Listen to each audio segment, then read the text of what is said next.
سر آپ اسٹیبلشمنٹ کے خلاف آج کل زیادہ باتیں کریں، مخالفت کی وجہ کیا ہے؟ اور آپ کے حوالے سے یہ تجزیے بھی ہوتے ہیں کہ آپ عمران خان کو اسٹیبلشمنٹ کی مخالفت میں ان کو ریپلیس کرنا چاہ رہے ہیں، مطلب آپ ان کے الٹرنیٹ ہیں نا، تو کیا وجہ ہے آپ اسٹیبلشمنٹ کے آج کل اتنی زیادہ مخالف ہوئے ہیں؟ وجہ کیا ہے؟ دیکھیے، میری پوری زندگی شاید آپ کے سامنے نہ ہو کیونکہ آپ نوجوان ہیں، اور میری زندگی کا تسلسل جو ہے اس سے شاید آپ سے زیادہ واقف نہ ہوں۔ میں نے اس ملک میں جمعیت علماء اسلام کے نظریے کو فروغ دینے کے لیے زندگی گزاری ہے۔ دنیا میں سارے نظام ناکام ہو چکے ہیں۔ اگر ناکامی والی باتیں ہیں تو ناکام تو پوری دنیا میں اب جمہوریت بھی ہے، آمریت بھی ناکام ہو گئی ہے، کمیونزم بھی ناکام ہو چکا ہے، اور اب رہ گیا ہے مغرب کی سرمایہ داریت، مشرق کی آمریت اور عسکریت، اور اب یہ چیزیں ہم پر حکومت کریں گی۔ ہم نے پاکستان میں اپنے نظریات آئین کے مطابق قرآن و سنت کا نظام، ایک پارلیمانی جمہوری نظام جس میں سول سپرمیسی کا ایک نظریہ موجود ہے۔ پاکستان میں مارشل لائیں لگتی رہی ہیں، پاکستان میں سیاستدانوں کو موقع نہیں دیا گیا، پھر اگر سیاستدانوں کو موقع دیا گیا تو انتخابات میں دھاندلی کر کے اپنی مرضی کی اسمبلیاں بنائی گئیں، اپنی مرضی کے حکومتیں بنائی گئیں، جس سے کہ عوام کے نظریے کے مطابق کام نہیں ہو رہا۔ اور چونکہ اسٹیبلشمنٹ کی سطح پر یہ ساری چیزیں جو ہیں انجینئرڈ ہوتی ہیں، تو ہمارا فرض ہوتا ہے کہ ہم ملک کے آئین کی بات کریں، ملک کو آئین کے مطابق چلاؤ۔ یہ ہمارے پوری قوم کے درمیان ایک میثاق ملی کی حیثیت رکھتا ہے۔ اس نظریے پر میں مسلسل قائم رہا ہوں، مسلسل بات کر رہا ہوں، اور یہ چیزیں جو آپ کر رہے ہیں یہ تو گلی کوچوں میں کہیں تھڑوں پر اس قسم کی چیزیں ڈسکس کی جاتی ہیں، یہ اس لیول کی نہیں ہے کہ آپ مجھ سے براہ راست اس قسم کا سوال کریں۔ پہلے تھوڑی سی سیاست سیکھ لیں، اس کے بعد پھر ایسے سوال۔ پچھلے دنوں کہا گیا کہ بلوچستان کے جتنے مسائل ہیں ان کی وجہ سردار ہیں۔ جمعیت علماء اسلام کیا سمجھتی ہے کہ بلوچستان کے جتنے مسائل ہیں ان کی وجہ کون ہے؟ اور آپ نے خود بھی ذکر کیا پچھلے دنوں محسن نقوی صاحب نے بھی کہا کہ جمہوری نظام جو ہے ناکام ہو گیا اور یہ نظام فلاپ ہو گیا۔ کیا آپ بھی یہی سمجھتے ہیں کہ یہ نظام بیٹھ گیا ہے اور اب کسی نئے نظام کی ضرورت ہے؟ میں ایک عرصے سے کہہ رہا ہوں کہ یہاں جمہوریت نہیں ہے، یہاں پر پارلیمنٹ کی اہمیت ختم ہو گئی ہے، لیکن اب کیا کرنا ہے؟ ہم تو کہتے ہیں کہ اس کا حل ہے، آج بھی ہے کل بھی تھا، وہ ملک کا آئین ہے۔ آئین کے مطابق ملک کو چلاؤ، جمہوریت بھی ٹھیک ہو جائے گی، یہاں پر اللہ کی دین اور اس کے احکامات بھی قانون سازی شروع ہو جائے گی، اس کے مطابق عوام میں خود اعتمادی بھی آئے گی کہ اصل میں ہماری مرضی کی حکومتیں ہونی چاہیے، ہم پر جبراً کوئی حکومت مسلط نہ کی جائیں۔ لیکن وہ دھاندلیوں کے ذریعے دھوکہ دیتے ہیں کہ جیسے واقعی یہ عوام کی حکومتیں ہیں، جبکہ یہ بھی انہی کی حکومتیں ہوتی ہیں اور پیچھے لگام انہی کے ہاتھ میں ہوا کرتے ہیں۔ تو اس حوالے سے عوام پریشان ہیں، عوام کی کوئی حکومت نہیں ہے۔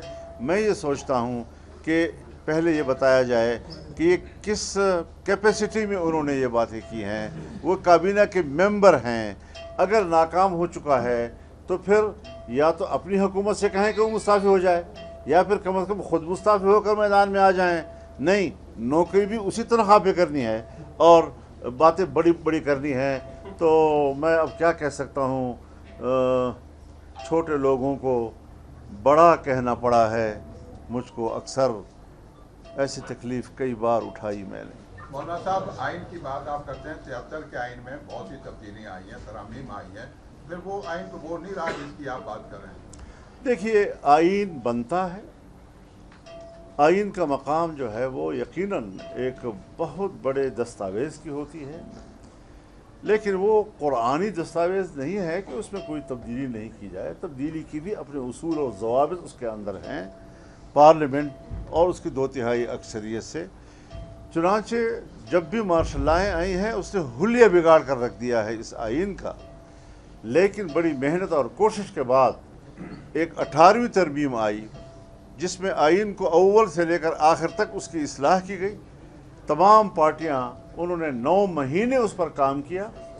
جتنا کام 73 کے پورے آئین کے بننے پہ ہوا تھا اس سے کہیں زیادہ وقت جو ہے وہ 18ویں ترمیم نے لیا تھا، جس میں تمام پارٹیاں ایک چھت کے نیچے بیٹھی اور انہوں نے اس پر کام کیا اور ایک متفقہ ترمیم جس سے کہ آئین کی اصلاح ہو گئی. اس کے بعد ابھی جو 26ویں ترمیم آئی، ہم نے ایک جمعیت علماء اسلام نے تنہا مذاکرات کیے حکومت کے ساتھ اور 1 مہینے کے اندر ہم نے ان کو 34 شقوں سے دستبردار کیا اور ان کو ان کی مرضی کے مطابق آئین نہیں لانے دیا. اور اس میں پھر ہم نے کچھ اپنی مطالبات شامل کیے، سود کے خاتمے کے حوالے سے، وفاقی شرعی عدالت کے حوالے سے، اسلامی نظری کونسل کے سفارشات کے حوالے سے وہ قبول ہو گئیں. دینی مدارس کے حوالے سے ترمیم آئی، آج وہ سب بھول گئے ہیں جیسے کوئی بات ہوئی ہی نہیں تھی، نہ اس پر کوئی عمل درآمد ہو رہا ہے. تو اس کے بعد 27ویں ترمیم آئی اور ابھی کہتے ہیں 28ویں، پتہ نہیں اس میں کیا کچھ لائیں گے. تو وہ جو کچھ انہوں نے 26ویں ترمیم میں تسلیم کر لیا تھا، اب وہ مقاصد دوبارہ جو برے مقاصد ہیں، جو آئین کی روح کے منافی ہیں، جو 26ویں آئین ترمیم کی روح کے منافی ہے، وہ لا کر ملک آئین کا حلیہ بگاڑ رہے ہیں. لیکن ہم جنگ لڑیں گے، ہم اس پر جدوجہد جاری رکھیں گے. ہم کسی کو بھی اس بات کا حق نہیں دے سکتے کہ وہ آئین کو اپنا کھلونا بنا لے. وہ قومی دستاویز ہے. ہم اجازت نہیں دے سکتے کہ وہ پارلیمنٹ کو کھلونا بنائیں. پارلیمنٹ آزاد ہے اور اس کو پورے اختیار کے ساتھ عوام کا نمائندہ بن کر سامنے آنا چاہیے. صاحب آپ نے بار بار بات کی کہ آئین میں ترامیم کی گئی، اپنی مرضی سے کی گئی، لیکن جتنی بھی ترامیم ہوئی وہ پارلیمنٹ میں ہی ہوتی ہیں. وہاں پہ پولیٹیکل پارٹیاں موجود ہیں، پولیٹیکل پارٹیاں وہاں پر ووٹ بھی کرتی ہیں، پھر باہر بات آ کر وہ عوام سے آئین کی بھی بات کرتی ہے. تو جب سیاسی جماعتوں نے ہی آئینی ترامیم کو منظور کروانا ہے تو پھر عوام کس کی طرف دیکھیں؟ ایک بات میں بتا دوں آپ کو، ذرا تھوڑا نوٹ کر لیں اس چیز کو. سیاستدان، سیاسی جماعتیں یہ ایک طبقہ نہیں ہے، یہ آپس میں حریف ہیں، ایک دوسرے کے مد مقابل ہوتی ہیں. لہٰذا جب ہمارا سیاستدان کمپرومائز کرتا ہے اسٹیبلشمنٹ کے ساتھ اور کمپرومائز کر کے وہ پھر ان کی مرضی کے مطابق 5 سال گزارتا ہے، اس کا ملبہ تمام سیاستدانوں پہ نہ ڈالیے. مولانا صاحب، یہ بلوچستان گورنمنٹ میں آپ کی پارٹی تیسری بڑی پارٹی ہے، کیا حکومت کی تبدیلی یا حکومت میں شامل ہونے کے بارے میں کوئی آپ سوچ رہے ہیں؟ اس پر تو صوبائی جماعت نے ہی پھر سوچنا ہوتا ہے، کیونکہ ہم اس قسم کے معاملات پھر پہلے صوبے کے حوالے کرتے ہیں. لیکن اس وقت تک فیصلہ یہی ہے کہ ہم حکومت میں شامل نہیں ہو رہے. پاکستان نے آپ سے 2-3 دفعہ اسلام آباد میں ملاقات کی ہے، تو وہ کس حوالے سے ملاقات کی؟ اسی حوالے سے، لیکن ہماری جماعت ابھی اس نتیجے پر نہیں پہنچ سکی ہے کہ ہم شامل ہوں. مولانا صاحب، بلوچستان ہمیشہ گلا رہا ہے کہ ان کی آواز بلند نہیں ہوتی. اب جب سینٹ یا قومی اسمبلی میں اسپیچ ہوتی ہے بلوچستان کے حوالے سے تو اس نمائندے کی اسپیچ جو ہے وہ سینسر کیا جاتا ہے، اس کی کیا وجوہات ہے؟ یہ تو آپ میری نمائندگی کر رہے ہیں، اس لیے کہ میری تقریر سنسر کی جا رہی ہے. بہت شکریہ آپ کا. مولانا صاحب، اس جو ہائبرڈ نظام اس وقت ملک میں نافذ ہے، 2.5 سال میں آپ کی جماعت کیوں ایک مؤثر عوامی تحریک شروع نہیں کر پائی اس حکومت کے خلاف، اس رجیم کے خلاف؟ میرے خیال میں اس وقت بھی سب سے بڑی تحریک GUI کی ہے. جتنے ہم نے جلسے کیے ہیں، ملین مارچ کی صورت میں کیے ہیں، کوئٹہ میں کیا ہو، ہمیں پختونخوا میں کیا ہو، پنجاب بھی ہم نے پنجاب میں کیا ہے. ایک ایسے شہر میں کیا کہ جو نہ ضلعی ہیڈ کوارٹر ہے نہ تحصیل ہیڈ کوارٹر ہے، اور وہاں پر جو پبلک آئی تو وہ اب تک ہضم نہیں ہو رہی ان لوگوں سے. تو اس وقت بھی پبلک کی آواز GUI ہی ہے، اور سب سے بڑی اسٹریٹ پاور جو ہے وہ جمعیت علماء اسلام کو تسلیم کیا جا رہا ہے. صاحب یہ بتائیے گا، مستقبل قریب میں کیا پاکستان میں، بھارت میں جس طرح کاکروچ پارٹی نے کوئی تحریک چلائی، کیا آپ ایسی کوئی تحریک شروع ہوتے ہوئے دیکھتے ہیں جس کو نوجوان لیڈ کر رہے ہیں؟ دیکھیے، نوجوانوں کے اپنے جذبات ہوتے ہیں، لیکن سیاست میں ہمارے نوابزادہ نصر اللہ خان مرحوم فرمایا کرتے تھے کہ نئے چہرے یہ فلموں کی اصطلاح ہے، سیاست کی اصطلاح نہیں ہے۔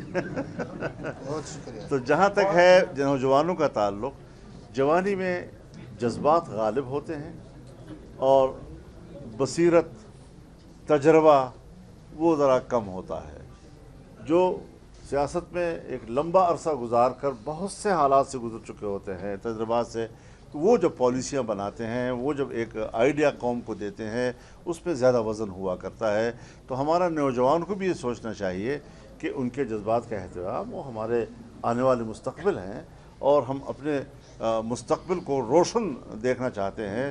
تو ایک ایسا نوجوان کہ جس کے مستقبل وہ میرا مستقبل ہوگا، میں اپنے مستقبل کو ایک اچھا مستقبل بنانا چاہوں گا، اس کو روشن بنانا چاہوں گا، تو مجھے اس سے امیدیں وابستہ ہیں اور میں چاہوں گا کہ ان کی جو جذبات ہیں وہ ضائع نہ ہوں اور وہ جذبات کے رو میں بہہ کر ایسی تحریکیں کہ جس سے کے بعد جو آپ کی تجربہ کار سیاست ہوتی ہے، جن کو حالات سے گزرے ہوئے عرصہ گزر چکا ہوتا ہے، وہ پس منظر میں چلے جاتے ہیں، اس سے بحران میں پیدا ہوتی ہے۔ مولانا صاحب، ڈاکٹر مالک صاحب نے آپ سے بھی ملاقات کی، اسلام آباد میں پرائم منسٹر سے بھی ان کی ملاقات ہوئی ہے، اب خبریں گرم ہیں کہ وہ وزیر اعلیٰ بلوچستان بنائے جا رہے ہیں، تو جمعیت کیا سمجھتی ہے؟ کیا آپ سے جو ملاقات ہوئی تھی وہ کوئی سیاسی ملاقات تھی یا اس سلسلے میں، یا پھر اگر ڈاکٹر مالک وزیر اعلیٰ بنتے ہیں تو جمعیت کیا ساتھ دے گی ان کا؟ حضرت وہ ضرور تشریف لائے تھے اور ہمارے لیے قابل احترام ہیں، ہمارے بھائیوں کی طرح ہیں، پہلے بھی وزیر اعلیٰ رہے ہیں، لیکن اس وقت یہ بات کہ کیا وہ وزیر اعلیٰ بن رہے ہیں یا نہیں، اس کا مجھے کوئی علم نہیں ہے۔